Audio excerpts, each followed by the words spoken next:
আজকেই শিখেছি healthy গন্ডের laddu recipe নিয়ে, যেটা বানানো হয় অনেক রকম ড্রাই ফ্রুটস আর আটা দেওয়ার সাথে থাকে গন্ড।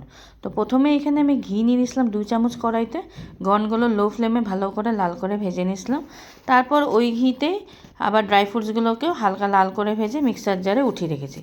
বাকি ঘি যেটুকু ছিল ওখানে আমি ডেসিকেটেড কোকোনাট আর নারকেল কুচি করে রেখেছিলাম, ওগুলো হালকা লাল করে ভেজে নামিয়ে নিয়েছি। তারপর উল্টা দিকে কড়াইতে আবার 100 গ্রাম মতন ঘি দিয়ে প্রথমে বেসনটাকে হালকা করে ভেজে নিয়েছিলাম। বেসন এখানে আমি 4 টেবিল স্পুন মতন দিয়েছিলাম। একটু যখন ফেনার মতন উঠে তখন দিয়ে দিয়েছিলাম আটা নিয়েছি প্রায় এখানে 300 থেকে 350 গ্রাম। পুরো আটাটাকে ভালো করে লো ফ্লেমে প্রায় 15 মিনিট ধরে লাল করে ভেজে নিয়েছিলাম। যখন এরকম হালকা লাল হয়ে গেছিলো ওটা নামিয়ে নিয়েছিলাম। একটা বড় পাত্রর মধ্যে ড্রাই ফ্রুটসগুলোকেও মিক্সিতে ঘুরিয়ে নিয়েছিলাম, ওগুলো নিয়েছি। ভেজে রাখা গন্ডগুলোকে হালকা 8 ভাঙা মতন মিক্সার জারে ঘুরিয়ে নিয়েছিলাম, ওটা দিয়েছি। 2 চামচ দিয়েছি ড্রাই জিঞ্জার পাউডার আর 100 গ্রাম দিয়েছিলাম গুঁড়ো চিনি। তো সব কিছু এইভাবে আটার সাথে ভালোভাবে মিক্স করে নিয়েছিলাম। এই গরম অবস্থাতে আমাদের লাড্ডুগুলো বানিয়ে নিতে হবে। খেতে খুবই টেস্টি হয় এই গন্ডের লাড্ডুগুলো। অবশ্যই ওগুলো বাড়িতে একদিন ট্রাই করে দেখুন।